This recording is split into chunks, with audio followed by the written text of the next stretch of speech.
All right, welcome back, everybody. You are watching the Now Morning Show right here on TTT. Now we are continuing that conversation about the International Day for the Eradication of Poverty. Joining me this morning from Habitat for Humanity, Tracy Hutchinson Wallace. She's the Corporate Communications Officer. Good morning. Good morning, and Harry. welcome. You know, we were just chatting offset there, and things could get a little heated, so we want to ensure that we have the correct information and ensure that you know, the views being put across are, you know, accurate and true. You know, it's not that it was heated. Yes, well, the young cameraman here he had a particular opinion on what poverty is and why people stay in poverty. And off camera, we managed to agree on the semantics of it, that it really is a question of choice, of people being able to have choices and options. So I very quickly looked up a definition. Poverty is hunger, it's lack of shelter, it's powerlessness, lack of representation, freedom, and lack of choice. This poverty definition encompasses all living conditions and inability to meet basic needs because food, clean drinking water, proper sanitation, education, healthcare, and other social services are inaccessible. That is the essence of poverty. And that is why Habitat for Humanity has been working so hard over the last 23 years to alleviate that situation in our country. Housing is, he's giggling in the side here. I think we're gonna have another conversation later. Housing is a driver, a catalyst, a contributor to 13 of the 17 UN SDGs. The very first UN Sustainable Development Goal is no poverty. Right. What housing does with no poverty is it says that when one has housing, when one does not have to worry about where you're going to live or where you're going to sleep at night, you can start planning for the future. Housing, good housing means that you have access to good education, healthcare, childcare. It reduces child mortality. It reduces communicable diseases.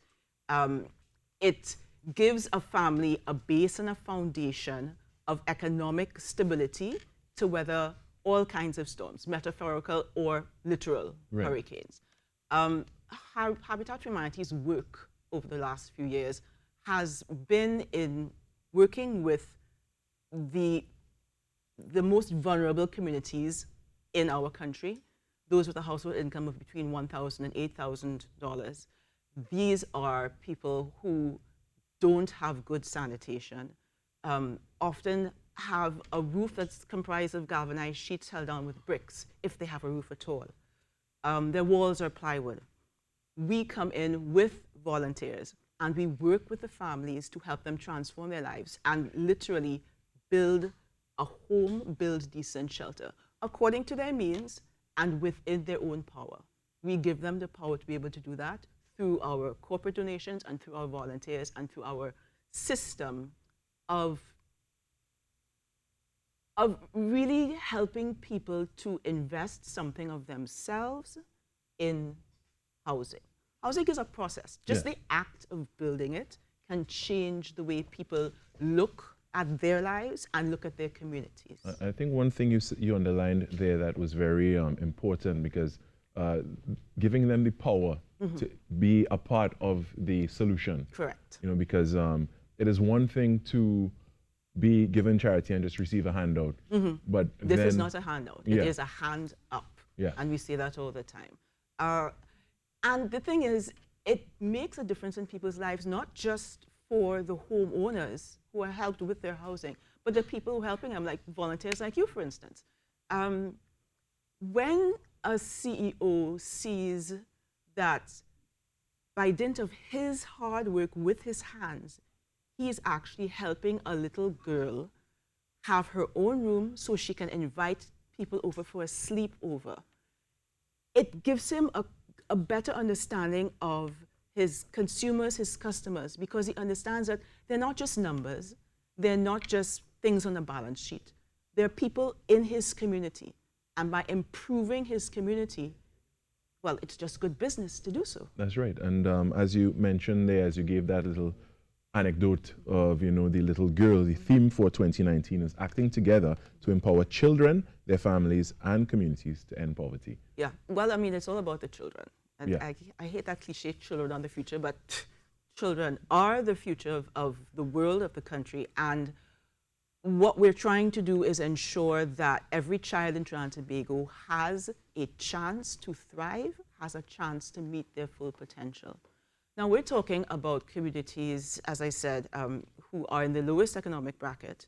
We're talking about the most vulnerable people, people with disabilities, the gender communities, people living with HIV/AIDS, people who need that extra help and that extra lift in order to be part of everyone's society. And that's really the kinds of things that we want people to focus and think about on this particular day.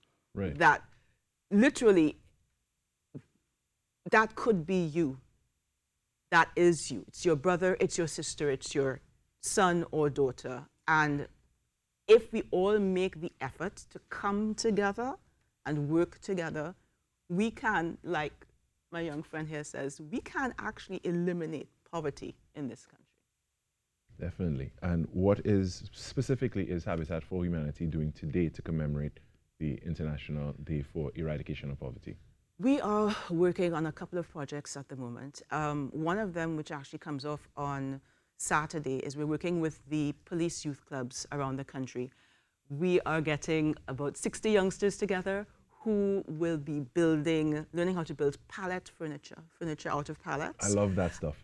I know you love that Yes. DIY stuff. You can actually come down to Riverside Plaza on Saturday to see. But in doing that, it's not just a question of getting the kids together from various parts of the country to understand that they are all one country, but it is giving them some kind of skill, Yeah, correct. some kind of sustainable income that they can do either full-time, part-time, or just for the joy of it. And even that kind of feeling gives you such a feeling of, I can do anything I want, which I think is the mindset that we want to try to encourage in order to get us out of poverty. Definitely. I want to thank you so much, Tracy Hutchinson Wallace, Corporate Communications Officer of Habitat for Humanity, for joining us this morning. Thank you. Sharing this wonderful information and shining some light on exactly, what poverty is and how we can do our part, and, especially giving of ourselves and aid toward organizations like Habitat for Humanity to help, in our own way in this goal of eradicating poverty. Thank you. Thank you. All right, thanks again.